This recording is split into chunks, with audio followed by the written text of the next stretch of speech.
خيمة الصيف بأبها تشبه البدر أبها، فإذا نادت أجبها فائز إن تقتربها. خيمة الصيف بأبها. بسم الله الرحمن الرحيم. الحمد لله رب العالمين، والصلاة والسلام على أشرف الأنبياء والمرسلين وعلى آله وصحبه أجمعين. أما بعد، حياكم الله يا أحبتي في لقائنا الثاني من اللقاء الأصلي أو البرنامج الأصلي، وهو أساسيات بناء القيم. قبل ما نبدأ في لقائنا اليوم، دائما في سؤال نكرره، وهو ماذا تعلمنا في اللقاء الماضي؟ ماذا تعلمنا في اللقاء الماضي ما هو معناته ماذا أخذنا، لا، أو ما أقصد فيها ماذا أخذنا. أنا أقصد ماذا تعلمنا كنتائج، كقناعات جديدة، كمفاهيم تكونت، ربما أشياء تعلمناها أنا ما قلتها، لكن من خلال النقاش أو من خلال تفكيرك أنت أثناء ما أنا أتحدث وصلت إلى فكرة معينة، أصبحت هذه تعلم. ماذا تعلمنا؟ أي بماذا خرجنا من مفاهيم وقناعات وقواعد وطروحات جديدة. أبغى أسمع منكم، جزاكم الله خير، والذي بيفتح المزاد له أجر من بعده، جزاه الله خير. تفضل يا شيخ، ولو ترفع صوتك عشان أسمعك. عندي المكيف ذا والله ما أدري إيش تقولوا. ما أهم إني أسمع أنا وبعليك بدبر الموضوع. في لاقط؟ وين اللاقط يا إخوان؟ موجود؟ أعطى الله لا يهينك. أبغاك تصير سريع في نقل اللاقط بس. بسم الله. العادة السلوك السيء يا اخوان. قرب شوي. والسلوك السيء أيوه. هي عبارة عن مشكلة المعاني التي عند الشرع. السلوك السيء يرجع إلى معاني خاطئة تقوم بحمايته وضخه وإبقائه مقبولا عند الإنسان. التبريرات هذه هي التي تحتاج، وهذه التبريرات تحتاج منا إلى حوار يفتتها ويزيل قناعة الإنسان بها أو ثقته فيها، بالتالي يتهيأ لأن يقبل الطرح الجديد اللي يسمونه التخلية والتحليل. غير كذا أعطي الميكروفون واحد. هنا يا شيخ أمس خلك رافع يدك عشان نعرف وين أنت. السلام عليكم.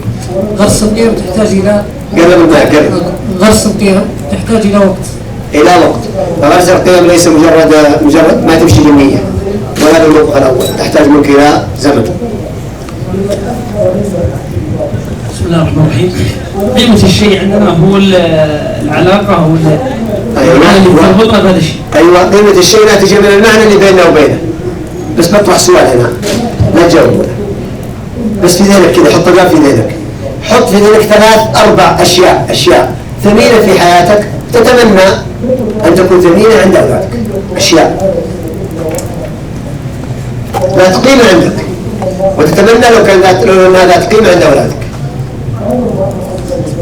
واحد من الشباب مع جنبية تسوى لها ملايين عنده، يقول جيت معدي عند البيت واشوف لي راس حزام طالع من صندوق الزبالة ذاك يوم قربت لنا الجنبية النافعي.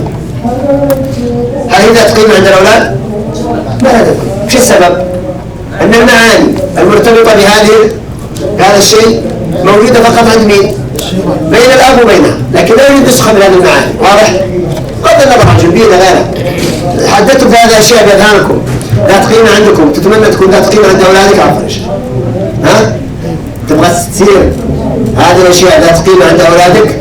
المعاني اللي تشعر بها تجاه هذه الأشياء، هذه توصية، المعاني اللي تشعر بها تجاه هذه الأشياء يجب أن يستلم أولادك نسخة من هذه المعاني، ولا ما راح يشاركونك الاهتمام. ما راح يشاركونك الاهتمام. معلومات، أخبار عنها.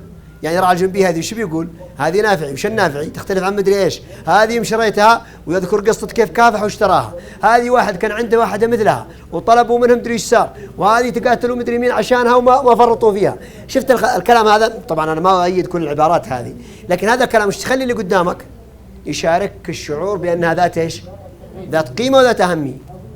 رؤيته في تعاملك انت معها، لما يشوفك تشيل المصحف تهتم به، تنظفه، تقرأه، تتكلم عن هذا المصحف، تنتقد لما ترى بعض البيوت المصحف فيها مجرد شكل، تعتب على بعض المساجد أن المصاحف فيها ممزقة.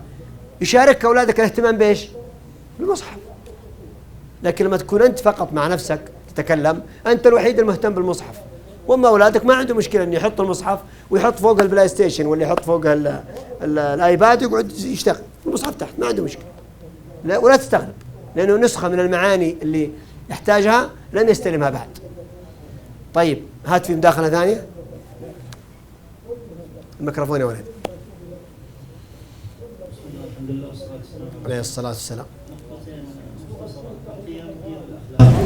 القيم عندنا هي أصلا هي الأخلاق، ولكن حتى الأخلاق فيها جزء بسيط زيادة إذا بغينا نكون دقيقين. من الأخلاق فيها ممارسة أكثر، والقيم فيها معاني أكثر، ولا كلها إيش؟ فيها تداخل. جيد. النقطة الثانية إنه التفكير اللاعقلاني أو التبريرات الخاطئة معها سيستمر السلوك الخاطئ. سيستمر السلوك الخاطئ طالما أن التفكير غير العقلاني حول هذه القضية موجود. تفضل شيخ.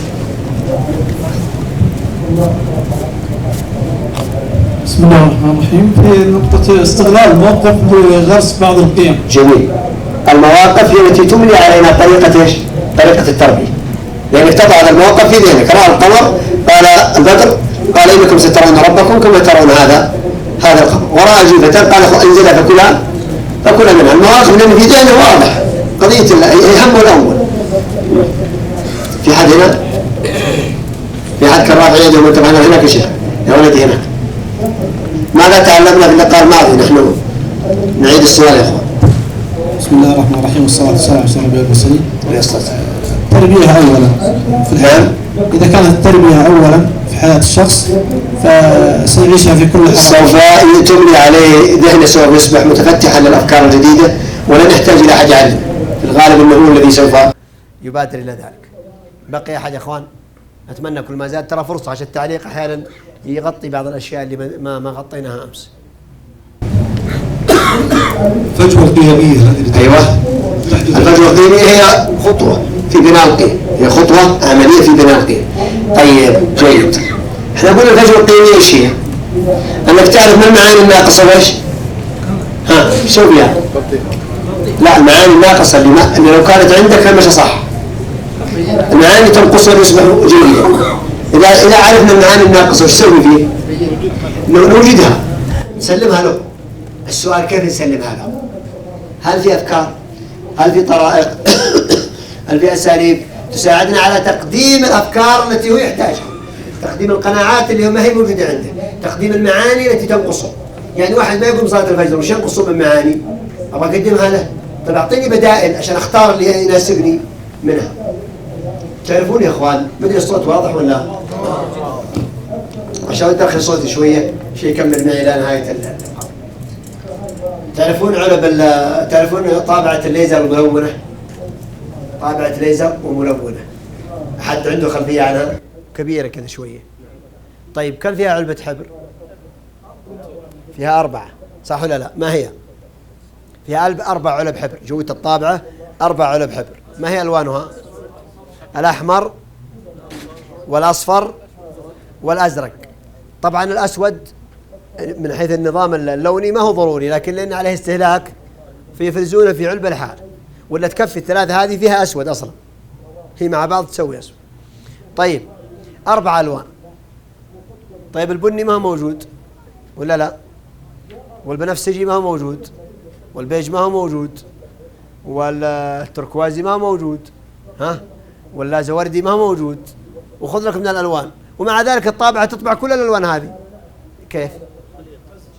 كيف تطبع لون هذا القماش هذا الآن ما هو موجود في العلب، لا في علبة ذهبية ولا شيء، وتطبع اللون هذا. الألوان الأساسية يقوم الجهاز الكمبيوتر يأخذ من كل لون أساسي إيش؟ يأخذ نسبة، ويقوم برشها على هيئة نقط في الورق، ثم يوزع اللون الثاني على هيئة نقط. اللون يشع، الأحمر يشع أحمر، والأزرق أزرق، والأصفر أصفر، بس إذا اندمجت في الضوء أعطتك اللون هذا. ولا لو بتقرب تلقى اللون أحمر هو نفسه أحمر ما تغير. طيب معناته عندنا 3 ألوان أو 4 ألوان نستطيع أن نطبع منها أي لون في الدنيا، لكن في الأصل إحنا ما نوفر إلا كم لون؟ 4 ألوان. يأتي خبراء التصاميم، خبراء الطباعة، خبراء الألوان، فيشوفون ورقة، في طالع في الورقة نفترض منظر صحراء فيه ذهبي وفيه بني وفيه ألوان وفيه أحمر وفيه أزرق أيضا إن فيها واحة. فطالع في الألوان شوية كذا، قال يا أخي العلبة الصفراء فيها مشكلة. أعطينا الصورة ثانية، والصورة الثانية للبحر. البحر وش لونه؟ أزرق. طالع فيه قال يا أخي العلبة الحمراء يا أنها مغلقة يا بتغلق أو أنها ما تشتغل زين. طب وش دخل الحمراء؟ اللون كله أزرق. قال لا لو الحمراء اشتغلت مضبوط هذا الأزرق ما يصبح كذا، يصبح أزرق ولكن بشكل ثاني. كيف تعرف أنت؟ قال أنا إذا رأيت الصورة النهائية أعرف أتنبأ بالخلل في الألوان الأساسية. معي ولا لا يا أخوان؟ احنا قاعدين نسوي حقة الكيك تذكرونها؟ لا تفصل مرة. أنا إذا نظرت إلى الصورة النهائية أقدر أتنبأ ماذا حدث في الألوان الأساسية، وش اللي أدى دوره صح وش اللي ما أدى دوره صح، لأني خبير في الألوان. أما أنتم تشوفونها عاد. طيب وش المطلوب؟ قال تعالوا أنا بشير عليكم، غيروا لي العلبة الصفراء ولا زودوها لون ولا هزوها ولا صلحوها، وإذا صلحتموها أطبعوا من جديد. طبعناها من جديد جبنا هذا الحين مضبوط. الحين اللون مطابق للي في الشاشة، مطابق للصورة تماما، ما في مشكلة. أنت كيف تسوي زي كذا؟ قال خلوني من الألوان، خلنا نرجع للسلوك. السلوك يا أخوان هو الصورة النهائية اللي يشوفونها الناس يشوفون منك سلوكك، هي صورتك النهائية اللي تمشي بها. لكن خبراء السلوك إذا شافوك وأنت تتصرف في موقف معين بشكل دائم، دعكم من موقف طارئ وكذا، لا موقف دائم، أبوك يشاهد أب يشاهد أولاده، مدير يشاهد موظفينه، جار يشاهد جاره بكثرة، وشاف يتصرف دائما بهذه الصورة وهو خبير في السلوك. قال والله هذا عنده علبة من العلب حقة الحبر فيها مشكلة. وش العلبة؟ قال العلبة الفلانية. والله لو يجي واحد يصلحها بسلوكه يتعدل. بس وش هي علب الحبر؟ العلبة الأولى يا إخوان اسمها علبة المصلحة. الظاهر الأقلام اللي أخذتها معي البارح ما أخذتها، في هنا واحد. العلبة الأولى اسمها علبة المصلحة، واسمها علبة المعنى. والعلبة الثانية اسمها علبة الهوية. والعلبة الثالثة اسمها علبة المهارات، واسمها القدرات، واسمها السلوك. بلاش السلوك لأن أخشى يلخبط مع السلوك النهائي، خلوها المهارات. العلبة الرابعة الألوان الأساسية، قلنا في علب الطابعة 3 وزودينها شوية في الأسود لأن عليه إيش؟ عليه استهلاك. فإحنا عندنا العلبة الرابعة هي البيئة.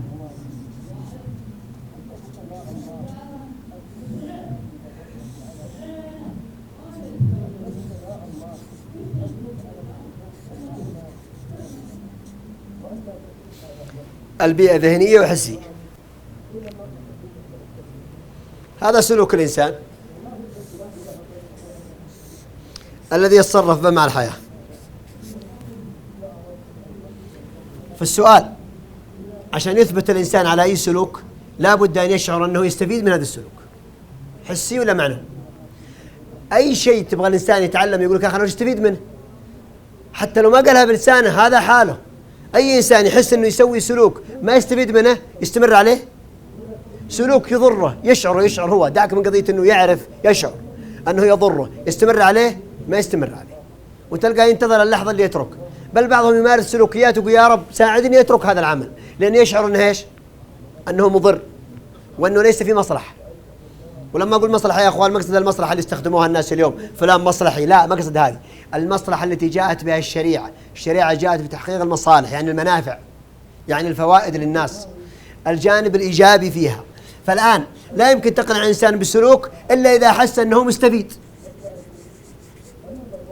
أو منتفع بهذا السلوك، ولا ما يستمر عليه. وكمان لابد إذا أردت أن تقنع إنسان بالسلوك لابد يشعر أنه إذا سوى هذا الشيء، إذا فعل هذا الشيء لابد يشعر أنه أفضل. أعطيك مثال،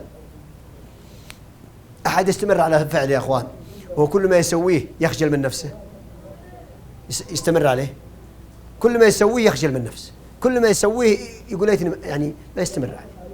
لكن الفعل اللي كل ما سواه ينبسط، يرى نفسه أحسن، وده الناس يشوفونه، ويصور نفسه ويرسل الصورة ويوثق الحدث. اللي يوثق الحدث معناته إيش؟ يقول للناس إيش؟ شوفوني في هذه الهيئة التي أنا راضي عنها. أنا راضي عنها. الشاب لما ينزل في السوق، أنا لا أتكلم عن حكم شرعي، واضح يا إخوان؟ ما أتكلم عن حكم شرعي، ورأيي في هذا الموضوع حتى بقبل نفسي. ينزل معه الشعر الكدش، يسمونه الكدش، أيضا لا أتكلم عن حكم شرعي، ومعه لبس معين بشكل معين وبتقسيم معين وبطول معين. بالنسبة لفئة من الناس منظره مضحك، وإذا شافوه يقول الله المصلح، الله يخلف عليك، يخلف على أهلك. هذا فئة، وهو ماشي في السوق يعلم أن في فئة بهذه الصورة ولا ما يعلم؟ يدري، بس معبرهم. هو مشغول بهم في ذهنه، مشغول بمن؟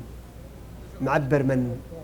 في فئة ثانية في السوق يرى نفسه في أعينهم أفضل، فطالما أنه يرى نفسه أفضل سوف ينزل بهذا اللبس السوق عدة مرات، وسوف يلتقط نفس الصور، وسوف يوثقها، وسوف يرسلها لمن يعلم أنهم يعجبون بهذه الصور. لكن إذا تغيرت الموضة، نفس ذولاك اللي يشوفونه ممتاز، زملاءه أو بنات أو كذا، الآن ينزل السوق مرة ثانية الموضة تغيرت وهم ما يدري، فطالعوا إنه والله كل الشباب قصات غريبة. قالوا إيش هذه؟ قالوا قصة كذا. قالوا إيش باقي أنت على القصة هذه؟ والله أنك مسيكين أنت، باقي على الدقة القديمة. يشعر أنها أفضل ولا يشعر أنه أقل؟ يبقى عليها ولا يغيرها؟ غيرها لأنه رفضها وكرهها، ولا لأنها غير مناسبة، ولا غيرها لأنه رأى نفسه أقل إذا سواها، وأنه يصبح أفضل متى؟ إذا سوى القصة الثانية. وقس عليها الموضات، قس عليها السيارات والموديلات، يبقى بالسيارة موديلها، لكن يوصل مرحلة معينة يبغى يبيعها. ليش؟ لأنه يرى نفسه أقل. إذا وقف عند الإشارة كلهم جيوب على 2014 وأنا باقي، فيعد يحاول إيش؟ رأى نفسه أقل، فيريد أن يغير هذا الوضع إذا قدر. هذه سنة في الخلق موجودة. ما يقبل الإنسان أن يستمر في فعل وهو يرى نفسه أقل، إلا إذا كان عنده دنو همة. دنو همة ذكرنا أمس. طيب أعطيكم مثال. قالوا أنؤمن لك واتبعك، يقولون إحنا ودنا نسلم، بس كيف نسلم؟ ونحس إن إذا أسلمنا نصبح أقل، فلذلك ما أسلموا، لأنهم يرون إذا بقوا على الشرك يصبحون إيش؟ أفضل. ماذا يقول أبو سفيان رضي الله عنه الذي كان يقاتل النبي عليه الصلاة والسلام، فلما جاء يحكي سيرته قال حتى أدخل الله علي الإسلام. إيش معنى أدخل الله علي الإسلام؟ يعني يشوف نفسه أن بالإسلام إيش؟ أفضل، وهذا اللي يخليهم يثبتون على الدين، أنه يرى نفسه أفضل. طالما البنت تشوف نفسها بالستر ما هي أفضل، تنتظر الفرصة اللي تفك نفسها من هذا القيد اللي خلاها أقل في نظر فئة معينة. تجي عند جلسة من الجلسات فيها مفاطيح وفيها عربان وسواليف وكلام يعني الكلام اللي يلائم مثل هذه البيئات، وجالسين كلهم، وطبعا الضيف اللي جاي مع ولده لابس بنطلون ضيق جدا، ولابس البلوزة اللي ضيقه جدا، والشعر مقصوص مرسوم فيه عدة رسومات قصات طالعة من نوع معين، وأيضا تلقى الزرارات لها وضع معين، ويمكن يعني حسن صورته بعض الأشياء شوية كذا، يخاف على بشرته. الآن لما يجي ويجلس بين ذول الناس وهو لا يفكر تفكيرهم ولا يعيش جوهم، هل سيشعر بأي حرج؟ من سيشعر بالحرج؟ أبوه، لأن أبوه يعيش جو ولده ويعيش البيئة الآن اللي من نوع ثاني، فيحس أن ولده نشاز أمام هذه البيئة، فيحس أن ولده أقل من البيئة هذه. واضح؟ إما أن يغض الطرف على مضض، وإما أنه يتحاول أن يلغي هذا الأمر. أحيانا بعضهم يقول ولده لا تروح معي، ما تبيض الوجه بالشكل هذا، والله ما تخاويني. يحصل ولا ما يحصل؟ وش أبغى أسس الآن، وش أبغى أقعد يا إخوان؟ أنك لا يمكن تقنع إنسان بسلوك إلا إذا أقنعته بأنه يصبح أفضل بهذا السلوك. يعني إذا سويت يا ولدي ترك تصبح أحسن، مو أقل، تصبح أفضل. إذا معناته لازم أسس في ذهنه شيء ثاني، وهو البيئة الذهنية اللي بنجيها بعد شوي. ما معنى المهارات؟ المهارات علمه كيف يتصرف وفق القيمة. البر، بعضهم لا يدري أن من البر مثلا الدعاء الوالدين، ولا يدري أن من العقوق غيبتهم، يغتاب أبوهم ويسب فيهم ويعلق عليهم، ولا يفكر هذا من العقوق. فلا بد أن يعلم. أحط له دائرة فوق، أقول يا ولدي إذا سويت كذا خرجت عن البر، إذا سويت كذا دخلت تحت البر. ولهذا ذكر الإسلام سلوكيات كثيرة هي من الكفر والناس ما يدرون من الكفر. قال 2 في أمتي هما بهما كفر، طبعا ليس كفر الملة المعروف، هما بهما كفر لا يدعانها إلى يوم القيامة. الناس ما يدرون أنها بهذه الصورة. قالوا ما هي؟ قال الطعن في الأنساب والنياحة على الميت. إذا طعنت في الأنساب ترك خرجت، وإذا نحت على الميت فأنت خرجت. كأنه يقول لك وين تسير أنت مطبق، وين متى تسير ما أنت مطبق. يبين لك الدستور والقانون تمشي عليه. فالمهارات علمني متى أكون أنا، أنت أقنعتني بالقيمة أنها مفيدة وعجبتني، وأعطيتني بعض المعلومات والرموز والشخصيات والأمثلة حتى صرت أفتخر أني أنا كذا. لكن أحيانا أخالف وأنا ما أدري. وريني أنا متى أخالف، وريني الحدود اللي أصبح بها أنا فعلا منتظم متحضر، ومتى أصير ماني متحضر. أنت يا ولدي إذا أنت شربت الخمر فأنت غير متحضر، لأن حدود الحضارة عندنا في الإسلام غير حدود الحضارة في عند غير المسلمين. وإذا تركت شرب الخمر فأنت متحضر. في بيئة أخرى لا، أنت إذا شربت الخمر متحضر، وإذا تركتها فأنت غير إذن علمني متى أكون داخل الدائرة ومتى أكون خارج. ما هي الأفعال والسلوكيات. لأن بعض الناس اليوم يا أخوان يفعل سلوكي، مثلا المواطنة، مثلا يعتبر المواطنة عنده أنها بشربنا، متى ما تطلبني يا طويل العمر احنا جاهزين. هذا جيد، لكن والله يا أخوان من المواطنة أنك تحافظ على المرافق اللي ما وضعت إلا لك ولأولادك وللمسلمين. شفت في مكة يا أخوان ممشى، إحنا ما عندنا مكان نمشي فيه، شقق، ولا عندنا أماكن اجتماعية ولا رياضية ولا كذا، والناس ما عندهم مبالغ يدفعونها للأندية هذه كل يوم. يبغى بس يمشي، يبغى مكان ملائم نظيف واسع آمن من السيارات يمشي فيه. حطوا ممشى من أفضل ما يمكن، وحطوا لوحات معدنية كذا من الصفيح تبين لك بعض الأجهزة وش الغرض منها وكيف تستخدم، أن هذا يفيد في كذا، هذا يفيد في كذا. الأجهزة طبعا لسه شغالين ما غلقوا. مريت من عندها الغطاء المعدني هذا اللي منحوت عليه الكلام مشيول، كله مشيول، والأجهزة هذه مخلعة، ما بعد غلقوا باقي في طرف الممشى ما خلصوا. إذا لازم يعرف الشاب أنه بهذا العمل خرج من المواطنة، وبالعمل الثاني دخل في المواطنة. ويجب أن يعلم هذا الشاب أيضا نفسه أنه عندما يتقاضى أجرا على شيء ولا يتقنه ويترتب عليه خدمات آخرين خرج من المواطنة. ما يجيني يوم اليوم الوطني لابس لي أخضر وشايل لي العلم، ترى هذا ليس كافيا في التعبير عن وطنيتك. تعبير عن وطنيتك أن الوطن لا يتضرر منك والمواطنون لا يتضررون، ولا تصبح أنت تسحب إلى الخلف. إخوان، في ما نبغى نذكر البلدان الأخرى نقعد نقارن نفسنا بها، نحن خير منهم في أشياء كثيرة، ولكن نريد أن نلتزم فقط. هذه شو قصدي فيها؟ علمني مهارات المواطنة وعلمني مهارات غير المواطنة. أنا مقتنع بأن المواطنة جيدة لي، وأنا أشعر بالعزة إذا كنت مواطنا جيدا. إذن هويتي صح وفهمي للقيمة واقتناعي بها صح. إيش بقي؟ متى أكون مواطنا متى لا أكون مواطنا.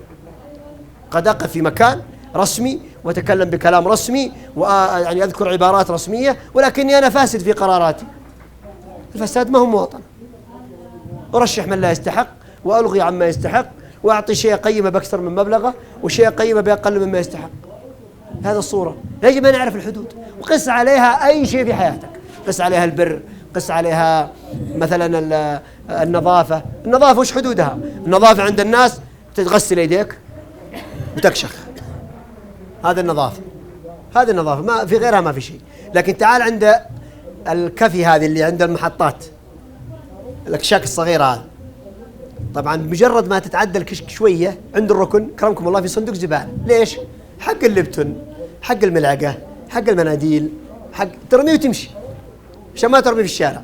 لا يا أخي الحبيب، أنت بس وقف وطالع عند جنب السيارة وشوف.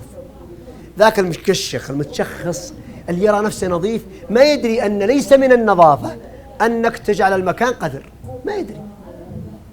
لا، يقول أنا نظيف، أنا نظيف الآن، يريد يجعل نفسه نظيف، سيارته نظيفة والبلد ليس نظيفا، ويرميها أمامه. بل رأيت في مكان آخر، مكان كان فيه اكتتاب للأسهم ذيك الأيام. طبعا إذا كانت الظروف جبرتك، ولكن السؤال ليش ماذا ترضى؟ النظافة حس وشعور.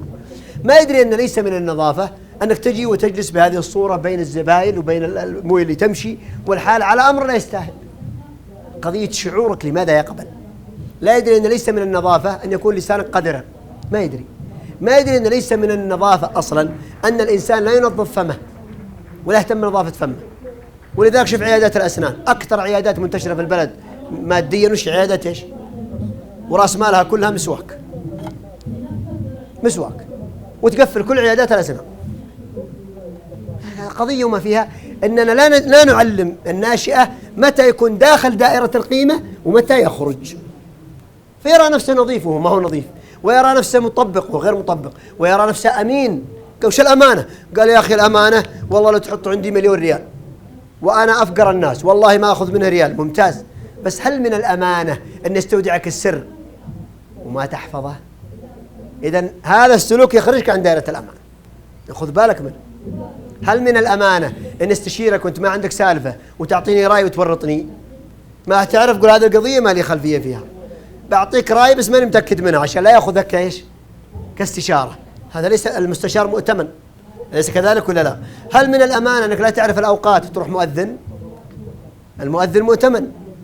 طيب الأخيرة وهي التي تشيب الولدان كما يقولون، وذلك بفصلها بحديث لوحدها، وهي البيئة. لا إله إلا الله وحده لا شريك له الملك والحمد كل شيء قدير. صلوا على النبي عليه الصلاة والسلام. مدري الأفكار الأولى الثلاثة واضح معناها، ها؟ معناها واضح، بعدين نقول كيف عمليا كيف نستخدم. واحد جالس في المسجد الحرام، صفوا لي بيئته، يلا أوصف البيئة اللي هو فيها. خشوع، ها؟ نعم، في صلاة وفي إيش؟ سجود وراكعين وعاكفين ولا لا؟ وفيها البيت الحرام وفيها قرآن وفيها طواف. هذه البيئة اللي هو فيها. مطلع الجوال وفتح الواتساب ولا والله الجروب حقينه يتحدثون في قضية في البر، كلهم في البر. صفوا لي البيئة اللي في البر. بيئة رحلة، بيئة رحلة ترفيه، فيها كلام، فيها سواليف، فيها يعني فيها حرية شوية في الأحاديث ولا لا؟ لأنهم وين قاعدين؟ في البر. ما أتكلم عن حدود الحرام، في حدود المباح، يعني عندهم حرية. الآن يتكلمون بكل حريتهم وهو يتواصل معهم وهو من داخل إيش؟ الحرم. هذا قاعد في بيئة الحرم ولا في البر؟ هذا البيئة اللي قاعد يتفاعل معها اسمها البيئة الذهنية، والبيئة اللي قاعد فيها اسمها البيئة الحسية. البنت في بيت محافظ لكن أخلاقها ليست محافظة، لأنها ذهنيا قراءتها ومتابعاتها وتواصلها في بيئة غير محافظة، وتأكل وتشرب في بيئة إيش؟ محافظة. المنافقين يجلسون في بيئة النبي عليه الصلاة والسلام، بيئة محافظة 100%. وإذا خلوا إلى شياطينهم إيش؟ إنا معكم بإيش؟ بأذهاننا وقلوبنا، لكن بأجسادنا نحن هنا وبقلوبنا نحن معكم. ما هي بيئتهم الذهنية؟ بيئة نفاق. وبيئتهم الحسية بيئة إيمان. أيهما أخطر؟ الذهنية للحسية. اليهود مجتمع أقلية في كل المجتمعات، ما في بلد تروح تلقى اليهود أكثرية إلا في فلسطين. أما في بقية المجتمعات هم أقلية ولم يندمجوا ولا في ثقافة، لأن بيئتهم الذهنية ليست البيئات اللي يعيشون فيها، عفوا ليست البيئات اللي هم قاعدين فيها، إنما التي عايشين فيها. قد تجد في مجتمعك أناس من بلد معين لا زالت عاداتهم وتقاليدهم وثقافتهم وقيمهم لم تتأثر بنا، ونحن كم كبير ويأخذون يعطون معنا، لأنهم يتفاعلون معنا في حدود لكن لا يتفاعلون ذهنيا. الأخبار أخبار بلد معين، الرموز يتابع رموز معينين، القراءة والثقافة من أناس معينين. فبيئته الذهنية قد تكون في الشرق، قد تكون في الصين، وبيئته الحسية قد تكون قاعد معك وعايش معك. وهذا اللي يخلي أولادنا يا أخوان نقول يا أخي أنا ماني مقدر يا أخي ذولا عيال قبائل، ذولا عيال أسر محافظة ودينين، ما أنا مصدق إن هذا من القرية الفلانية من الدار الفلانية. لا صدق يا أخي، ترى ما هم القرية، وترى ذولا ما هم قبائل، وترى ذولا ما هم بيوت محافظة، هذولا عايشين في بيئة أخرى. فين؟ أعطيك مثال. يقول أحدهم جاءت صورة في التلفزيون للشيخ عبد العزيز بن باز رحمة الله عليه، قلت لأولادي، يقول أولادي ثانوية، من هذا؟ قالوا ما نعرفه. طبعا ما هو لازم يعرفون صراحة، يعني ما هو لازم يعرفون، لكن السؤال من يعرفون غيره؟ واضح؟ قال طيب. يقول فتحت في النت طلعت صور كثير من علماءنا اليوم، العلماء اللي في الإفتاء واللي في كبار العلماء واللي ما يعرفون منهم أحد، الصور ما يخالف. قالوا فتحت على السيارات، كل ما طلعت صورة سيارة أعطوني اسمها وموديلها ونوعيتها ومميزاتها ومن من المشاهير اللي عنده السيارة هذه، ترى الممثل الفلاني عنده السيارة هذه، وهذه السيارة كانت مع الممثل الفلاني وهداها مدري لمين الممثل الفلاني.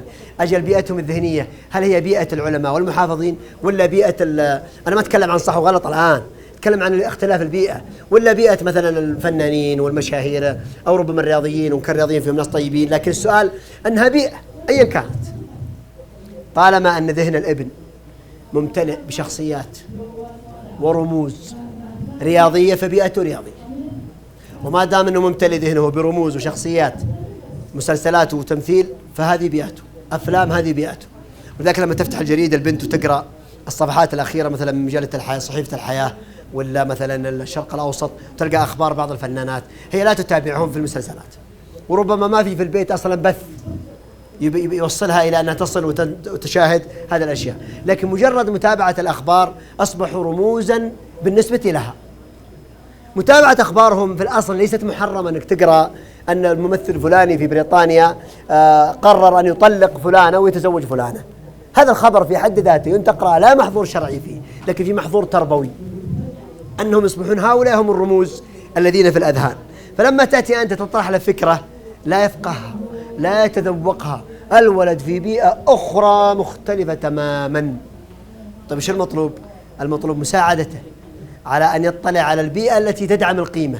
فلما تأتي بالبر، ما هم منهم الرموز والشخصيات الذين لو سمع عنهم أو قرأ عنهم أو نوقشت أمامه أو حضر عرض عنهم أو دخل في معرض لتاريخهم أو شاف سيرته في فيلم وثائقي، ومنهم ذول اللي لو رآهم يصبح عنده رمز من رموز البر في ذهنه.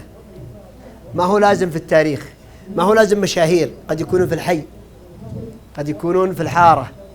يقول أحدهم عيال لقيتهم صاحين يوم الخميس طول الليل، صلوا الفجر ورجعوا مكملين، قلت يا أولادي بروح أفطر، تراكم معزومين اليوم عندي، نفطر فول وكبدة وتقاطيع وعودوا ارقدوا يوم الجمعة. قالوا رحنا الساعة 7، أفطرنا وحنا معودين على 8 وشوية، مرينا من الجامع اللي جنب البيت قريب من البيت، قلت بس لي طلب تسمحون لي؟ اسمح لك، انتم تبون اللي تقوله يعني. قال ابى اصلي ركعتين الضحى في المسجد ونمشي، وانتم صلوا معي، ترى الضحى صدقة عن الجسم كله، والله نعم علينا. الأولاد ترى إذا صاروا مستعدين بدنيا ولا فيما يغريهم ما يمتنعون من الخير، لأن ليس فيهم رفض للخير أصلا، ما يرفضون. قالوا ينزلون، توضينا ودخلنا المسجد. قال أنا ما أريد صلاة الضحى، أنا لي شيء آخر. قال لما دخلنا إلى المسجد صلينا الضحى على جنب، قلت لهم إذا صليتم غلقتم لا ترجعون السيارة، استنوا ابغاكم، لأني عارف يسترون بسرعة وبيغلقون قبلي. قال لي مغلقوا، قلت تشوفوا اللي قدام ذولاك؟ قال ايوه. قال هذا جارنا فلان الشايب تعرفونه؟ قالوا نعرف. قال توقعون يا أولادي لو تصارعنا وياه من يغلب؟ قالوا أنت بتغلب، مسكين هذا ضعيف. قال يعني طاقتي البدنية أقوى منه صح؟ قال أقوى منه. قال هذا يقعد من الساعة من بعد الفجر إلى صلاة الجمعة في مكانه جالس، والخطبة، وبعد الخطبة آخر من يخرج، لأن فين يطلع العالم كلهم قدامه متزاحمين عند الباب، ويطلع أكرمكم الله يقعد يدور على الحذيان، كل ما لقى واحد شاتها. ها أبى أسألكم سؤال، إذا طلبنا في عزيمة يقول ما أقدر أقعد والله ما أتحمل أنا رجال كبير، وإذا راحوا في رحلة عياله يأخذ له كرسي ويأخذ له متكا يتكي، وذا الحين شوفوا جالس. من وين جاية الطاقة هذه يا أولادي؟ من فين؟ قال وابدأ أتكلم عن هذا الرموز في التبكير لصلاة الجمعة، وهؤلاء اللي يوم القيامة يحاسبون قبل غيرهم، وينتهون يغادرون يوم القيامة من بدري، يعني أنت باقي ما تدري في الجنة ولا في النار، وهذا يتقلب في الذهن. ها؟ لأن قربك من الله يوم القيامة قدر قربك من الإمام الخطيب يوم الجمعة، قدر قربك. تبغى تقرب قرب، توخر، تحدد موقعك، حدد مقعدك من الحين. ها؟ حدد من الحين. يقول هذا السواليف ما هي؟ أنا أعطي أولادي ماذا؟ رمزا من رموز إيش؟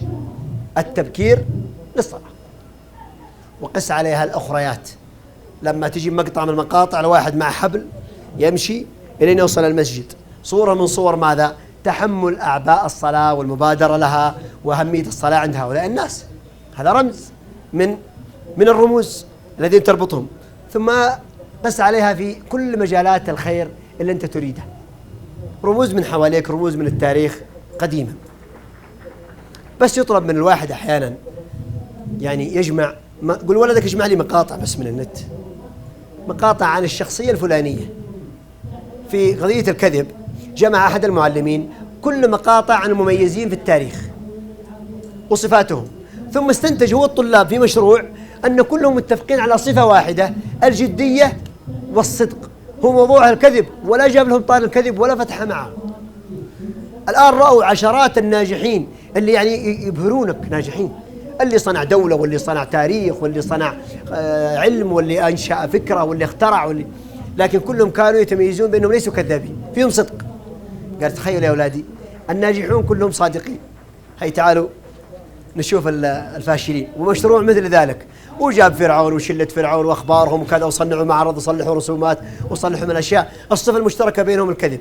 قال يعني الواحد منكم إذا كذب من قدواته ومن سلفه ومنهم بيئته ذولي اللي أنتم قد احتقرتموهم، لكم أسبوع أنتم شغالين تسقطونهم من التاريخ، وهؤلاء لكم أسبوع أنتم تمجدون فيهم، مشتركين كلهم في الصدق. أعطاهم رمز من رموز الصدق، وأعطاهم شعور بأهمية الصدق اللي فوق المصلحة والهوية، وأنك أفضل إذا كنت صادق، أنك أفضل إذا كنت صادق. ربما تقولون من فين تجينا هذه الأفكار وإحنا ما نتفرغ لها؟ افهم القاعدة، افهم القاعدة، وسيأتي لها فرصة، سيأتي لها في حياتك فرصة. كم عندنا محركات سلوك؟ برجع لك. محركات تأثير الآن 4، قلنا ما هي الأولى؟ يجب أن يعرف ماذا يستفيد من وراء النصيحة اللي أعطيته إياه، والفائدة يجب أن يفهمها، لا يجب فائدة ما يفهمها. لا تقول ولد عمره 7 سنين ترك يا ولدي إذا كنت مثلا تستيقظ بدري وتحافظ على وقتك بدري تصبح مثلا من النخبة المؤثرة في البلد. وش يدري 7 سنين عن النخبة المؤثرة في البلد؟ هذا المصلحة لا يدركها، جيب له مصلحة يدركها. تفضل شيخ. يعني نبدأ في سن 7 سنوات في غرسها. أي نعم، من أي سن، لكن أعطى مصلحة يفهمها، مصلحة يستوعبها قدر المستطاع. عندك لما تجي على الهوية، لما تذكر الشخصيات المميزة والأحوال المميزة، وتذكر بعض جوانب النقص والضعف في هؤلاء الناس الذين يمارسون السلوك السلبي، يشعر أنه أفضل منهم وأنه خير منهم، والحمد لله اللي ميزني عنهم، أنا لست مثله ولست مثل هذه الصورة، أعوذ بالله أن أكون هكذا. هذه العبارات تجعله يشعر بأنه أميز، وبالتالي يشعر أنه يفعل ما هو الأفضل. النقطة الثالثة، يجب أن تعلمه كيف يطبق هذه القيمة، ومتى يخرج عنها ومتى يصبح تحت مظلتها. النقطة الرابعة، اصنع له بيئة ذهنية. في سؤال محرج لا تجاوبون عليه. بعضهم طموحاته أن يكون متحدثا بارعا، وبعضهم طموحاته أن يكون مشهورا مثلا في تخطيط المشاريع، وبعضهم طموحاته أن يكون تاجر، وبعضهم طموحاته أن يكون خطيب أو طالب علم أو عالم. يفترض أن تكون بيئته الذهنية من أي نوع؟ في نفس المجال ولا لا؟ يفترض أن يكون الطبيب يعرف من الأطباء المهرة والبارزين في التاريخ أكثر مما يعرف أي إنسان، ويسكن أن يسمع كثيرا عن المنتديات والمؤتمرات الطبية أكثر مما يسمع أي إنسان. هذه بيئتك اللي تتناسب مع هدفك. واضح؟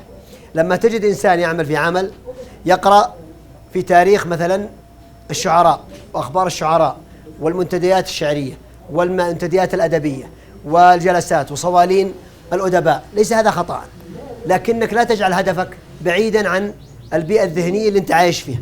في حط هدفا يبغى يصير مهندس مشهور، سوف يصبح مهندسا ناجحا، لكن لن يكون رقم 1 في المهندسين إلا إذا اندمج في حياة من المهندسين وأخبار المهندسين ومؤتمراتهم وملتقياتهم، وما يستجد في هذا الأمر. وتابعوا البارزين في الطب، في القلب أو في فصل التوائم أو في غيرها. أتحدى إذا لم تجده عايش في هذا الجو حتى في قراءاته وفي ثقافته. ما هو السؤال المحرج؟ شوف سيارتك وش فيها، شوف الأشرطة اللي عندك في السيارة، شوف القنوات اللي تتابعها في السيارة، الإذاعات، محطات، شوف الأخبار والأسماء اللي تتابعهم، شوف الجريدة اللي تتابع أخبار من. هذه بيئتك الذهنية، شخصها ثم انظر إلى أهدافك. هل أهدافك تتناسب مع هذه البيئة؟ إذا أنت في بيئة لا تدعم أهدافك، أنت هي الأب، تحتاج أن تغير بيئتك الذهنية، أو تأخذ. هناك فرق بين الهواية وبين أن تعيش في هذه البيئة. عندي هوايات رياضية ما في مشكلة، عندي هوايات أدبية ما في مشكلة، عندي هوايات مثلا فنية ما في مشكلة، عندي هوايات تاريخية ما في مشكلة، لكن لا تجعل هذه الهواية تغطي عليك من كل الجوانب وتبغى تصير مميز في الجانب الثاني. ما تجي في شغلة بعد. عليكم السلام. لو أنك قرأت السيرة النبوية، السيرة النبوية يا سادة ليست رواية، السيرة النبوية ليست قصة، السيرة النبوية منهج، ما تقرأ مرة واحدة مثل المصحف، ما يقرأ مرة واحدة وخلاص. أقول خذ المصحف، قال خلاص قريته، غلقت منه من زمان قريته. حد يقدر يقول كذا؟ لابد تقرأ مرة واثنين وثلاثة إلى أن تموت. كذلك السيرة النبوية يجب أن تقرأ دائما، اقرأها دائما في كتاب واحد ولا عدة كتب بأي شكل، اسمعها دائما. لما تبغى تقرأها اسمعها كثيرا.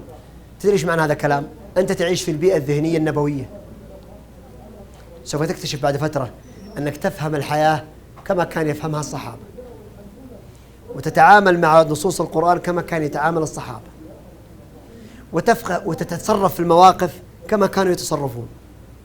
ما تصير تغضب إلا حيث كانوا يغضبون، وتتحمس حيث كانوا يتحمسون، من حيث لا تشعر أنك عايش في هذا الجو. ثم تعال واقرأ القرآن، وستجد سيرة في القرآن 3 أشياء. تجد الله يتكلم عن نفسه، وتجد سيرة الأنبياء، وتجد سيرة الدنيا. فلما تتبع الدنيا في القرآن تسقط من عينك فما تتذوقها، ولما تتبع سير الأنبياء يصبحون بيئة لك فتهتدي بهم، لأن ما أوجد الله سيرتهم لنا إلا تخصنا. يقول رسل قصصناهم عليك ورسلا لم نقصصهم عليك، فاللي قصهم علينا إذن احنا نستفيد من قصتهم تخصنا. ثم اقرأ عن الله ماذا قال عن نفسه. يا سادة، عندما ترسلون ملف في الكمبيوتر وجيت تبغى ترفعه ولا ترسل مقطع في اليوتيوب ولا مقطع على الواتساب، يقول لك الجهاز حجم الملف كبير ما يتحمل الواتساب، صح؟ العلم بالله حجمه كبير ما في عقل يتحمله، ولولا أن الله هيأ الأنبياء لما تحملوا العلم الذي علمهم. والله ما علمهم كل شيء عن نفسه، جزء من العلم، ما أوتيته من علم الله قليلا، ومع ذلك أعطاهم من الإيمان والثبات والرؤية والفهم والإدراك ما يمكنهم تحمل هذا العلم. وذكر الله في القرآن عن نفسه علما، كم حجمه بالميجا بايت بالجيجا بايت، هذا من عندي العبارة هذه، يعني حجم ثقل المعلومة هذه كبير على الدماغ. لو تتبعت الله في القرآن ماذا يقول عن نفسه ما راهن، لكن أتوقع أنك ما راح تكمل سورة البقرة، تقول بوقف شوي، أبغى أستوعب اللي أخذته، أبغى أوقف، أحس أني أخذت حجم كبير من المعلومات. ما هي معلومات كثيرة يعني، لا حجم كثير من الإدراكات، من المعاني. حجم المادة ثقلها، ما هو كثرة البيانات. وترجع مرة ثانية وتقرأ حتى يملأ الله قلبك بالعلم به، فلا يصبح في الدنيا كبير غير الله، ولا عظيم غيره، ولا حبيب غيره، ولا قريب غيره، ولا كريم سواه. حتى أن أهل الكرم مهما يكرمونك تشكرهم تأدبا، ولكن في نفسك تقول ما تستحقون، الله يستحق. وتأتي إلى العظماء فتمدحهم تأدبا، وفي نفسك تقول وش أنت ولا شيء، الله أعظم. نفسك ما تقدر تتجاهل شيء اسمه الله، ما تقدر تقول كذا. فإذا سمعت أمر الله ما عندك الجرأة أنك تسمعه ولا تطبق، ما تقدر. مثل الذي يحب أمه حبا شديدا، قالت يا ولدي لي عندك طلب، شو يقول؟ أبشري، سم، ايش تبي؟ يعني ما عنده الجرأة أن يقول لا، لشدة الرصيد اللي فين؟ في الداخل. لكن لأننا لا نعيش في بيئة القرآن فلا نملك ذائقة القرآن، ولا نعيش في مجتمع الصحابة فلا نملك ذائقة الصحابة. والفرق بيننا وبين الصالحين أو بين الأولياء الله عفوا التالي: أولياء الله مشغولين بفعل الرب، وأهل الدنيا مشغولين بفعل أهل الدنيا. فلان بنى برج وهذا أطول برج، وفلان صاحب الشركة الفلانية، وهذا المكان مكان فلان، يقولون كان له بعدين باعه أعطاه مدري مين، ويقولون فلان أبرم عقد مع مدري مين، ويقولون فلان أبشركم وصل إلى، وفلان قدم فقرة هو المشهور فلان. أخبار أهل الدنيا، فتمتلئ قلوبنا بالدنيا فلا نتذوق كتاب الله. لأن اللي يأكل تمر ما يقدر يتذوق الشاي بعد، تشرب الشاي ما له طعم، خلاص يفقدك الذائقة. ولكن الذين مشغولين بفعل الله، أهلك عاد الأولى هذا فعل الله، نجى موسى ومن معه هذا فعل الله، أنزل الغيث هذا فعل الله، من علينا، فتح لي اليوم، رزقني اليوم، هداني اليوم، حماني سبحانه وتعالى اليوم، من على فلان، رزق فلان، منع فلان، فضح فلان، الله لا يبلانا. أفعال الله، الذين يشتغلون بأفعال الله لا يرون في الكون غير الله. فتجي تعطيهم أخبار أهل الدنيا ما يلتفتون لها. واحد يرى النجوم تتفجر قدامه، قال واحد في طرطيعة هنا شوفها، يقول أي طرطيعة؟ شوف الدنيا هناك صاحي. أنا لما أرى فعل الله ما عاد التفت لفعل من سواه، ما عاد يعني لي من سوى شيء. هذا كلام ليس موعظة يا أخوان، لكن يهمني عند هذه النقطة أنك تكثر من تغيير بيئتك الذهنية لتتنشط وتتحفز لقبول القيم والعمل بها. وأولادك مثلك وطلابك مثلك والفريق اللي أنت بتدربهم أيضا كذلك. يأتي للاجتماعات مدير سواليفه في انتقاد النظام والحالة اللي هو فيها ومدري إيش، ثم بعد ذلك يتكلم عن كذا ويتكلم عن الشركات ويتكلم عن مدري إيش، عايشهم في بيئة ذهنية خارج بيئته. هذا واحد. ثم بعد ذلك لم يشعرون بأنهم أفضل في هذا العمل. النقطة الثانية، ثم ما حسسهم ماذا يستفيدون إذا أخلصوا العمل. فهذه الثالثة. وش بقي المهارات؟ ما يدرون متى يصيرون ملتزمين بالعمل ومتى يصيرون ما ملتزمين. يعني تأخر على الدوام ما يشوفون شيء، والخروج الزرقاء قبل نهاية الدوام ما يشوفونها شيء. ما يعرفون متى يصيرون داخل الدائرة ومتى هم داخل خارج الدائرة. وبعدين يقول يا أخي تكفون نبغى دورات، والله الموظفين معك موظفين ما يفيدون شيء، لأن اجتماعاتك لا تصنع بيئة ذهنية، ولا يعرفون رمز من رموز التمييز الإداري، ولا يرون فيك أنت رمزا إداريا. أنت نفسك ما عندك رموز. اجتماعاتنا تعليمات ونقاشات في العمل فقط. الاجتماعات في كل دول العالم 3 أشياء: تعليمات ومعلومات وقيم، عشان يتدرب ويتعلم ويتربى في الاجتماع ويعرف العمل. يسمونه القائد الملهم. الملهم اللي عباراته تفتح آفاق، تزيل عبارات، تزيل معاني وقناعات غير عقلانية. أذن يا أخوان، احنا ما أدري شو وضعنا، نوقف ولا كيف زي أمس؟ طيب يا أخوان استمعوا معي إلى هذا النموذج.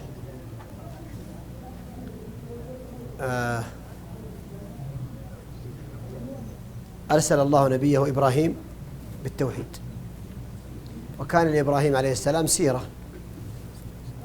هذه السيرة تمثلت في جزئين. الجزء الأول يا إخوان خلوكم معي شوية،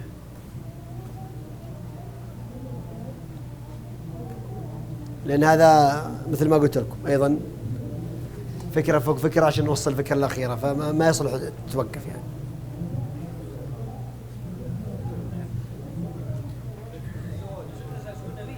أبغى ناس يجلسون شوي. أنا ما هو أنتم، أنا أنزعج.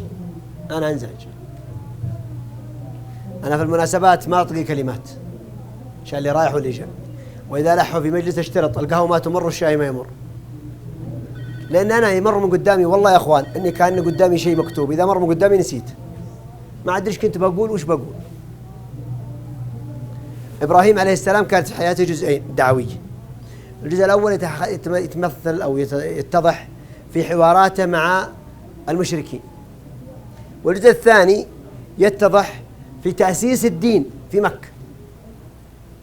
فهنا تحاور مع المشركين لنقض قضية الشرك، وهنا الآن يأتي ليؤسس التوحيد كمشروع، كحضارة، كمجتمع مدني في مكة المكرمة. وأنا الآن بناقش معكم الثنتين. أما الأولى فكان إبراهيم يجعل كلفة التعبير على الطرف الثاني. ليش؟ لأن القضية اللي يبغى يوصلها قضية دقيقة جدا، مهما عبر عنها ما يستوعبها اللي قدام، فيخليه هو يعبر. كيف بهذا؟ يأتي يتصرف تصرف يخلي اللي قدامه يفكر بطريقة محددة، ما يفكر بطريقة ثانية، فيكتشف شيئا لم يكن يكتشفه كما قلنا أمس. فيأتي يقول يا أبتي لم تعبد ما لا يسمع ولا يبصر ولا يغني عنك شيئا. مش قاعد تسوي هنا يا أخوان؟ قاعد يطرح سؤال، الشخص بيجاوب، فيجي يجاوب لا يسمع إذن هو ناقص، لا يبصر إذن هو ناقص، لا يغني عني شيئا إذن هو لا ينفعني بشيء. بما أنه ناقص فالناقص يستحق الاحترام. ها يا أخوان، النتيجة الطبيعية ما يستحق الاحترام، كيف عاد يستحق التعظيم؟ ها؟ طيب لا يغني عنك شيئا، اللي ما قد قدم لك ولا حاجة يستحق الشكر؟ ها؟ فكيف يستحق أن تصرف له كل أعمالك كلها تتقرب إليه؟ هو ما يستحق شكرا، كلمة شكرا ما يستحق. فاكتشف أنه ليس على شيء. ها؟ في هذه اللحظة عندما يشعر الإنسان بأنه عاجز ولا يملك علما، يجي دورك تقدم علمك. قال يا أبتي إني قد جاءني من العلم ما لم يأتك فاتبعني أهدك صراطا سويا. يا أبتي لا تعبد الشيطان، ها؟ إن الشيطان كان للإنسان، أكمل الآية نسيت، عدوا مبينا، إن الشيطان كان للرحمن عصيا. ثم بعد ذلك ماذا قال أبوه في آخر الكلام؟ قال لا قال لئن لم تنتهي يا إبراهيم أراغب أنت عن آلهتي يا إبراهيم؟ لئن لم تنتهي ليش؟ هذا هو الجواب اللي طلع مع أبيه. هل هو الجواب الملائم للسؤال؟ الإنسان إذا عجز أن يأتي بجواب منطقي يلجأ إلى جواب شخصي. يجي ولدك يقول أبوي ليش تقطع لي إشارة؟ خلاص اسكت اسكت. هذا جواب منطقي ولا شخصي؟ شخصي. دخل فيه التحيز. خلاص فاهم عارف من غيرك. يعني لأنك ما عندك جواب أصلا، ما عندك جواب يناسب السؤال، أو تكذب. كما فعل فرعون، استخف قوم فأطاعوا. أو تحتال، لأنه يقول استخف قوم يعني يضحك عليهم. أي تعتذر تبرره لماذا أنت أخطأت وهذا خطأ، وتقول أخطأت من أجل كذا وإن شاء الله ما تكرر. نعم صحيح، لكن أبغى أجيبها كشاهد. يعني الطريقة الثانية عند إبراهيم عليه السلام أنه يريد أن يوصل صفة، ما هي صفة الإله. مواصفات الإله الذي يستحق العبودية أن يكون كاملا في صفات، فلا يوجد صفات أكمل منه. أنا بعظم هذا لأنه محترم. طيب في واحد محترم أكثر منه، من يستحق التعظيم؟ الثاني. فلا بد أن نذكر صفات الإله بغض النظر من هو الإله، فلا بد أن يكون كاملا. الأمر الثاني لا بد أن يكون الإله مستقل، يعني ما في أحد يجري عليه قانون، هو يجري القوانين. أما القوانين ما تمشي عليه، هو يمشي القوانين على الآخرين. فرأى القمر بازغا، النجم بازغا، قال هذا ربي. فلما أفل إذا يجري عليه قانون، صح ولا لا؟ ما هو مستقل. واضح؟ فلما رأى القمر قال هذا ربي. فلما أفل قال لم يهدني ربي. طيب ليش ما قال فلما أفل قال لا أحب الآفلين؟ لأنه ما دام أفل يبغى يرفعهم شوية لمستوى ثاني. قد ترى في نقص في شيء ثاني في الإله، صفة ما هي؟ أنه يدلك عليه، قادر أن يعلمك ويدلك عليه. هذا الإله ما قدر يدلني عليه، يجري عليه قانون الكون. لا لم يهدني ربي. من هو ربك؟ ربي ما ندري إلى الآن، باقي ندور عليه افتراضا هذا. فلما رأى الشمس بازغة قال هذا ربي. هذا إيش؟ لا بد أن يكون الإله أكبر من غيره، يعني أكمل من غيره، يعني كل ما معه أقل منه، هو فوقه. هذه الشمس تستحق لأنها أكبر من غيرها، لكن إلى أي مدى؟ فلما أفلت فقدت الاستقلالية، ما هي مستقل. في من هو مستقل يأثر فيها. قال إني وجهت وجهي. ليش؟ ما قال لله كذا، إلى الصفة التي لا تكون إلا في الإله، للذي فطرني خلقني. إيش معنى هذا الكلام يا أخوان؟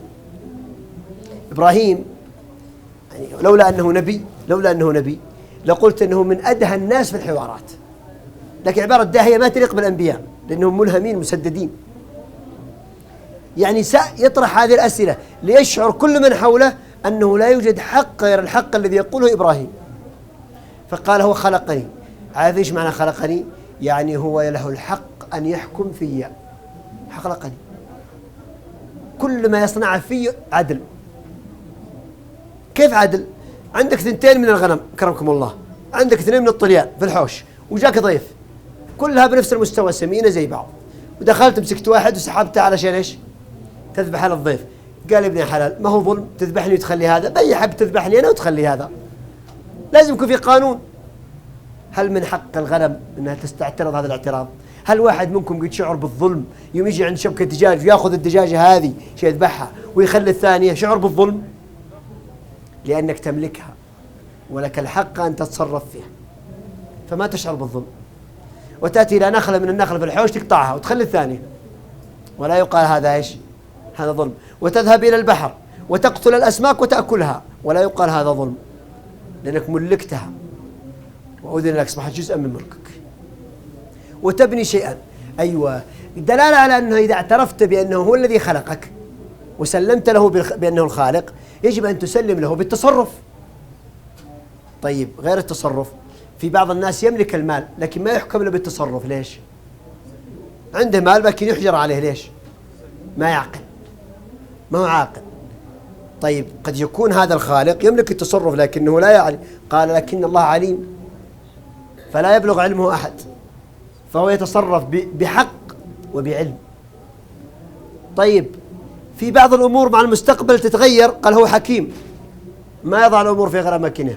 طيب قد يكون فيها قسوة بعض التعليمات، قال هو رحيم لا يكلفكم ما لا تستطيع. قالوا طيب بعض الأمور تحتاج إلى تجربة، قد يكون، قال هو خبير ها؟ إيش بقي حاجة تستدرك بها على ربك؟ ما بقي إلا تسلم له. هنا يصبح الإنسان قامت عليه الحجة، ما يمنع من العبادة إلا الكبر، خلاص، وهنا يستحق العذاب، يستحق العقاب. وش معنى هذا الكلام يا أخوان؟ أن عندما نجي نقدم الفكرة لمن معنا، فهناك نوعين من الأفكار. أفكار قد تكون لا يؤمن بها اللي أمامك ويرفضها، فتحتاج إلى أنك تطرح سؤال تجعله يفكر ويصل إلى النتيجة اللي أنت تبغاها. وسؤال ثاني تطرحه لتثبت صفة في الشيء اللي أنت تبغى تقنعه فيه. فلما يأتي ابنك ولا بنتك ولا غيرهم ولا يقول هذا الشيء أنا حر فيه، يقول يا ولدي أنت حر، بس إلى أي مدى؟ إلى أي مدى يعني؟ طيب هل من جارنا حر لدرجة أنه يأخذ بيتنا؟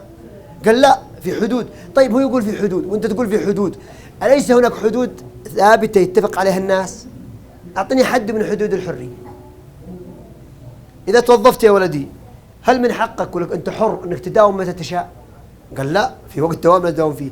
طيب لماذا في قانون الوظيفة ليس لك الحرية أن تتأخر، وفي قانون البيت لك الحرية أن تأتي الساعة 10؟ أعطني فرق، لا تعبر، خلوه يعبر. تعبير كلفة يا أخوان، كلفة التعبير. تعبير ولادة فكرة تلدها، ما هو من السهل تلد. كلفة التعبير، خله هو السؤال سهل بس الجواب هو الصعب.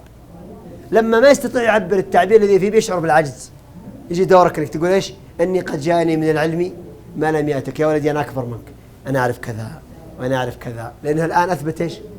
سلم لك الان انك انت الاعلم وانت الافضل في هذه القضيه. لكن اياك ثم اياك ان تعطيه معلومه مبالغ فيها، تقول ترى مشروبات الطاقه هذه تسبب سرطان المخ عشان تبغاه ما يشرب. صدق، بعدين سمع برنامج في الراديو المختص في المشروبات الطاقه وطبيب قال له ما تسبب لا سرطان المخ ولا شيء، هي تضر بالاطفال تضر بالناشئين. هناك منبر لا تسقط منه اطلاقا. المنبر هذا اذا سقطت منه ما عاد تؤثر في اولادك ولا في من تربيهم ولا في موظفينك. المنبر الاول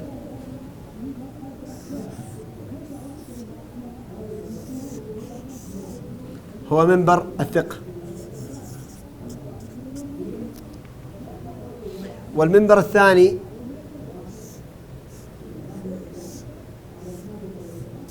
هو منبر الحب. كيف تسقط من منبر الثقة؟ معلومات مغلوطة أو مبالغ فيها،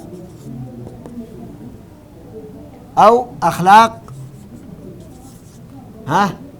تجانب الفضيلة، فلما تجانب الفضيلة ما عاد أحد يثق فيك، مثل الكذب، مثل الخيانة، ما تصير موضوع الثقة. أو الارتجال في القرارات، يشوفك تتخبط في كل شيء، كل يوم أنت داخل بالأسرة في طامة، ما عاد يثقون فيك، فيسحبون عدم الثقة حتى لأنك عالم وفي العلم ثقة، ما عاد يثقون فيك حتى في العلم وأنت ثقة، لأنهم رأوك غير ثقة في مكان آخر. منبر الحب، ألا يرون منك، يعني يشعرون بإيش؟ ألا يرون منك مثلا يجدونك متواجدا أو جاهزا أو مستعدا للبذل، تعطي بلا شروط لنفسك. كيف تصنعها هذه؟ كيف تصنعها هذه؟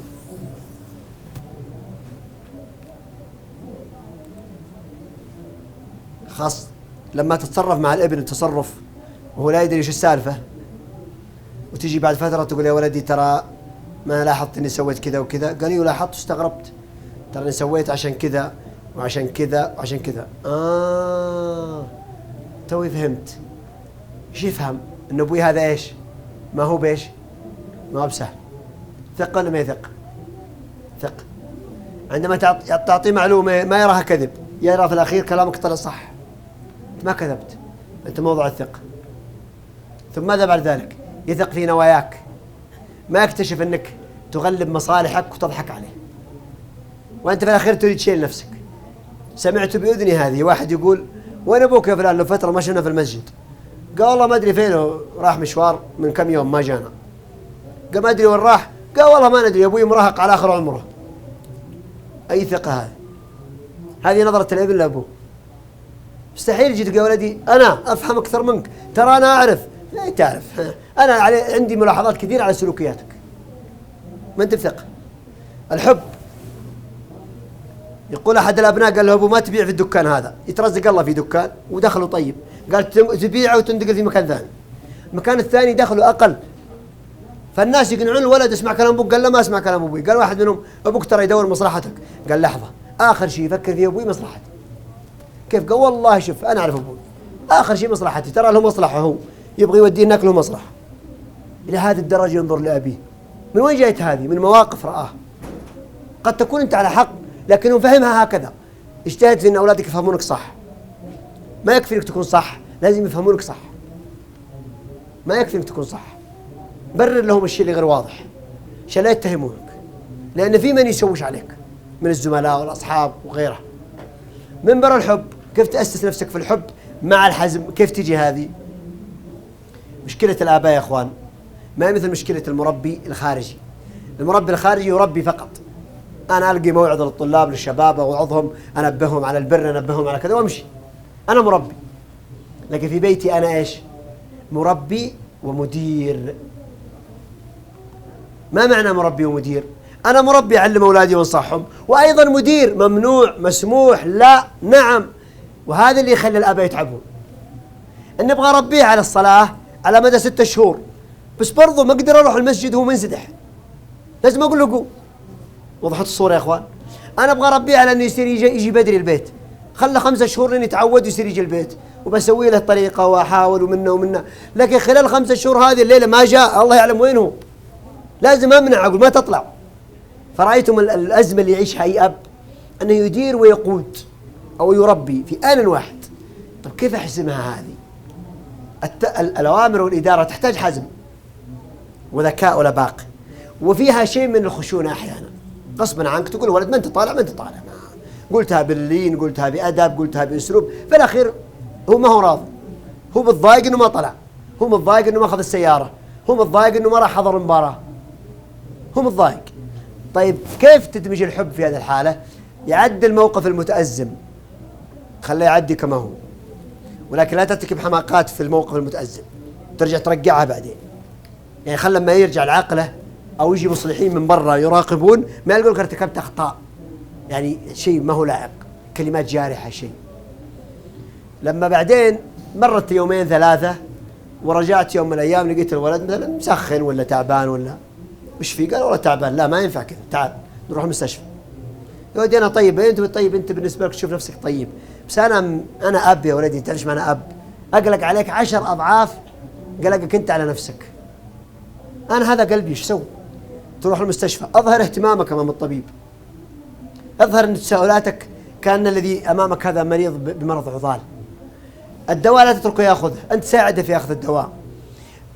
لا بأس أن تغير جدولك في غرفة النوم، تطلع وتشوف ولدك وهو نايم، تغطيه وتشوفه وتتفقده. ولا بأس ترى المدير ترضيه بعدين، ما عندك مشكلة، استأذن منه نصف ساعة، قول بروح وارجع وبس، ولا اتصل من مكانك على المدرسة، قول بشروني عن فلان بس أبغاه يكلمني، تكفى، أبغاك تجيب الإدارة بعد 10 دقائق بدق عليك. قد يقول بعض فيها تمثيل، هو التمثيل هذا ليس عشان تضحك عليه، تمثيل لتستصلح ولتثبت له حقيقة، ما هي ادعاء أنك تحب، أنت أصلا تحب. فهذه الحركة اللي تثبت الحقيقة اللي هو ما يشوفها. الولد يشعر الآن أن أبوه، تلقون بعض الناس يقول أبوي شديد بس طيب، صح؟ والله فلان ترى حار وذا بس ترى قلبه إيش؟ لأنه قدر يلعب اللعبتين، يمشي التعليمات وفي الجوانب الأخرى يملأ قلبك بالشعور. فتلقاك ما أنت قادر تحطه في الشداء ولذلك تستثنيه، تقول شديد بس قلبه طيب. في السيارة يا شباب في صدام قدام وصدام ورا، ليش؟ ها؟ الحماية من ايش؟ الصدمات، صح؟ إذا مشى 120 صفق في جدار ينفعه؟ يسوي شيء صدام؟ هالشيء ليش حاطينه؟ للصدمات اليومية التي لا مناص منها، ما يسلم منها ولا سواق، حك عند الإشارة وانت راجع، لفة وانت داخل مكان، عند الباب، عند هذه الحكات اليومية عشان تحميلك الأجزاء الداخلية للسيارة، لكن ما هي للسرعة المتهورة.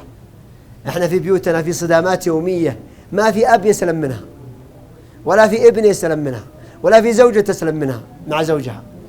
الحياة المشتركة بين الناس فيها صدامات يومية، لابد من تركيب ربل صدامات تجعل الصدمات هذه ما تكون ايش؟ وش هي؟ الحب. فلما تجي وتضربه أو تعاقبه، تعاقب وفي شيء يتحمل صدماتك، في رصيد من الحب، في مواقف موجودة في الداخل. لكن إذا المواقف الطبيعية وراحة الراحة فترة الراحة ما تحاول تزرع فيها حب. فترة الراحة انتبهوا، مو وقت التوتر، وقت التوتر لا تشغل نفسك بالموضوع، فلا ما تزرع فيها حب.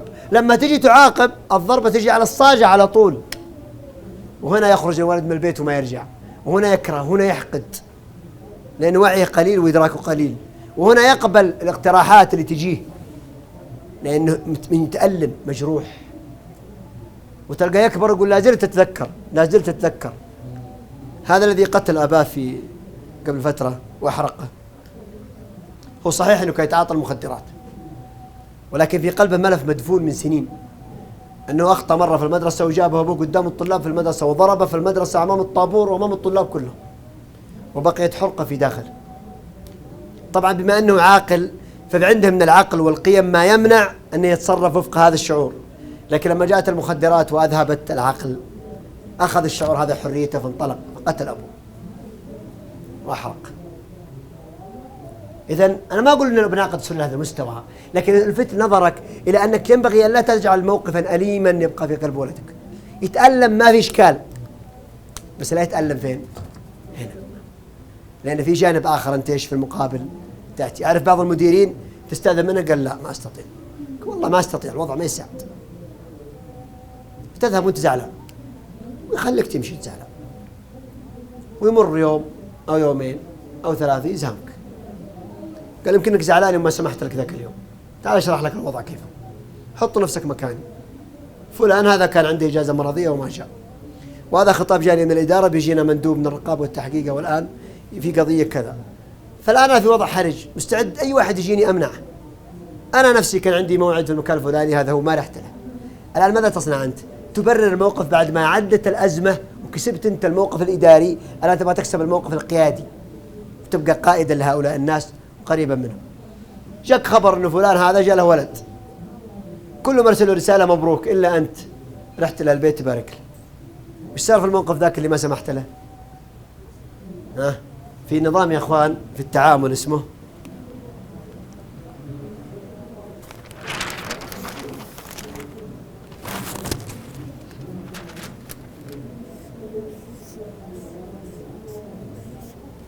من يعرف منكم؟ من يقرأ أول شيء؟ DHLD. تعرفون النظام هذا حقيقة منكم أخذه؟ حد يعرف عنه شيء؟ هذا يا أخوان مثل عند أهل مكة يقول دي تشيل دي، يعني هذه تشيل هذه، يعني دي تشيل دي. هذا عشان تبقيك في دائرة الحب، إذا كنت تدير وتربي في آن واحد، هذا هو الموجود. طيب ما علاقة هذا بكلامنا عن إبراهيم؟ احنا عندنا فكرة نبغى نوصلها إلى الشخص عشان يستوعب، عشان يفهم. هذا الفكرة عشان يستوعبها لازم أكون أنا موضوع الثقة، فلا بد يكون عندي السلوكيات. طيب أحتاج أحيانا إني أعطره، أحتاج أحيانا إني أمنع من بعض الأشياء، يحتاج يكون عندي منبر الحب عشان يقبل مني ويتحمل. الموقف الثاني لإبراهيم عليه السلام، المرحلة الثانية من دعوته هي التي كانت في مكة، وهذه تأسيس مجتمع مدني مسلم وإنشاءه. كلف الله إبراهيم يا أخوان، ابتلى الله إبراهيم بأشياء كثيرة. النبي الوحيد الذي قال عنه الله عز وجل وإبراهيم الذي وفى، كلمة ما هي سهلة يا أخوان. إبراهيم الذي وفى، يعني كل ما كلف به وفى به على أحسن حال، أعلى درجات الإحسان. وإذ ابتلى إبراهيم ربه بكلمات فإيش؟ فأتمهن. أين يبتليك الله؟ في النقطة التي تؤلمك أكثر، لا ليعذبك، ولكن هذا هو الابتلاء أصلا. كيف يكون ابتلاء؟ ما يبتليك في سيارة برا عند البيت ما تسوى لها ريالين تلقى الصبح مسروقة. يبتليك في السيارة اللي في البايكة، ها تصبح ما تلقاه. هذا البلاء. ما يبتليك في شيء أنت ما تبغاه أصلا، ما يسمى بلاء. بلاء كيف؟ والله يا أخي أنا ابتليت ببلاء عظيم اليوم. وش هو البلاء العظيم؟ قال والله أن عندي سيارة بهدلتني في الحوش ما ألقى فيها غير البهائم ومدري إيش، وجاء واحد وخذها. أي بلاء، احمد ربك إنها راحت. لكن البلاء يكون مؤلم. طبعا في قانون الله هناك عدل، أنت تجازى مجازاة غير الآخرين، وتتمنى يوم القيامة أن البلاء زاد شدة ما ترى من عدل الله وفضله. فابتلى الله إبراهيم. وين ابتلاه؟ إبراهيم من صفاته إن إبراهيم لحليم أواه منيب، فابتلي في هذه النقطة. فأول بلاءه قال الله عز وجل لم يأذن له أن يستغفر لأبيه، فلما تبين له أنه عدو لله تبرأ منه. ما هو من السهل واحد مثل هذا يقطع العلاقة بأبيه، يعني يقصد يتبرأ من منهجه ومما هو عليه بكل سهولة. هذا بلاء. أشد من هذا أن الله عز وجل حينما رزقه بالابن قال ترسله إلى مكة وتتركه وتذهب، فقبل. ثم لما كبر وصار يعني يفرح العين أمره أن يذبح، فقبل. لما تعرض لكل هذه البلاءات استحق الإمامة في الدين، واستحق أن يكون شيخ الأنبياء، ولم يبق شيء في قلبه من المحبة مثل محبة الله، فكان الخليل. محبة ابن، محبة زوجة، محبة أب، كلها قطعها وبقيت محبة واحدة، فكان الخليل رضي الله عليه الصلاة والسلام. أخذ هاجر من بيت المقوقس وهي كافرة لا تعرف شيء عن الإسلام، شابة. تخيل أخوان، شابة تذهب مع رجل مثل إبراهيم، شابة في أول حياتها إيش طموحاتها من زوجها أو من الشخص اللي معها، إيش طموحاتها. حين أي واحد تبغى تتزوج يقول له إيش طموحاتك بعد الزواج، تلقى الخيالات والأفكار والأمنيات والأحلام، صح ولا لا؟ وتسجل كم مطعم وكم كافي شوب وكم سوق وكم مدري ايش وكم، كلها في الخيال حترتب. هذه كلها أجندة بعدين. هذه بقيت مع إبراهيم فترة الحمل والولادة فقط، يعني 9 شهور، خلوها سنة، استغرقت سنة. هل هذه مدة كافية؟ لأن امرأة جاءت من بيت الكفر إلى أنها تأتي إلى بيت إبراهيم، هل هي مدة كافية أنها تكتسب الوعي والإدراك اللي في البيت الإبراهيمي حتى تصبح مثلهم تماما؟ ولا حيكون تحتاج وقت أطول؟ في يومنا هذا بنت تجي من بيت ما هو محافظ، بيت متفلت، وتدخل بيت محافظ، كم يبغى لها عشان تندمج تصبح نسخة منهم؟ ما هو أقل زيهم، تحتاج وقت 9 شهور. ثم جاءت بإسماعيل، ثم أمره الله أن يأتي بهم إلى مكة، وجاء بها على البراق. كانت تعلم عليه السلام أنها آتية إلى مكة لتربي هذا الوليد على التوحيد والصلاة، لكنها لم تكن تعلم التفاصيل. وكان يعلم إبراهيم أن هذا الذي يكلف به، لأن الله لا يكلفك ما لا تعي ولا تعرف، هذا يعتبر من الظلم. فأتت إلى هذا المكان، لكن لم كنت تتوقع أنها بهذه الصورة، وأنها بهذا المكان الخالي، وأن إبراهيم ليس معها. فلما جاءت الشيء ما كانت في الذهن سألت، قالت لمن؟ أنت الآن زوج مسؤول عنها، تتركنا أمن لنا طعاما شرابا أمانا، مجتمع ناس، لأن ما دام العقد بيني وبينك فأنت ملزم بمجموعة من الإمكانات توفرها لي، إلا في حالة واحدة، إذا كان العقد بيني وبين غيرك، فهو اللي يوفر لي إيش؟ الإمكانات، وأنت مع السلام. الله أمرك بهذا؟ قال نعم. قالت إذا لا يضيعنا، يعني ما احتاجك. العقد الآن مع من؟ مع الله، هو يوفر لي الإمكانات، هو اللي أمر، وهو صاحب القضية، وسينجح هذا المشروع بينجح. أما كيف ما بشغلي، هذا شأن الله، أنا ما أسأل عن شأن الله، أسأل عن شأني. وش المطلوب؟ إن يكون هنا، أنا هنا. طيب كيف نأكل؟ هو سيطعمنا. كيف نشرب؟ هو سيسقينا. طيب شو المطلوب؟ أبذل السبب حتى أقع على السبب اللي حط الله فيه إيش؟ البركة. الله سوف يسقيني هنا أو هنا أو هنا، أنا أتحرك حتى أجي عند المكان الذي فيه إيش؟ فيه بركة السبب، والذي جعل الله فيه الحل. فذهبت بين الصفا والمروة تمشي، ثم نبع الماء من عند قدم إسماعيل، فأتت إليه، وكان هذا الماء المبارك. بسألكم سؤال، يقول العلماء أن إبراهيم كان يأتي كل شهر مرة، ويأتي على البراق يصبح في مكة ويقيل في الشام. يعني كم يقعد؟ نصف يوم، يعني 5 ساعات 6 ساعات ولا لا؟ من الصباح للظهر يقيل في الشام، وفي الشهر مرة. وأوكل إلى هذه المرأة وحدها تأسيس المجتمع المدني، تأسيس العقيدة، وتربية هذا الطفل على التوحيد، لأن هذا المجتمع إذا نجح يستحقون أن يبنى فيهم البيت. إن البيت لا يبنى يا أخوان وهو لا يعظم، ما ترفع قواعده إلا ليعظم، ولا ما ترفع قواعده. وإذا جاء في آخر الزمان لا يعظم يهدم ويزول الكون لكرامة على الله. فلا بد من إقامة التوحيد ليصبح الناس يستحقون هذا البيت. طيب اللي قام هذا التوحيد هي هاجر. أنا بسأل سؤال، وش قال لها إبراهيم في السنة هذه؟ وش علمها؟ وش أعطاها؟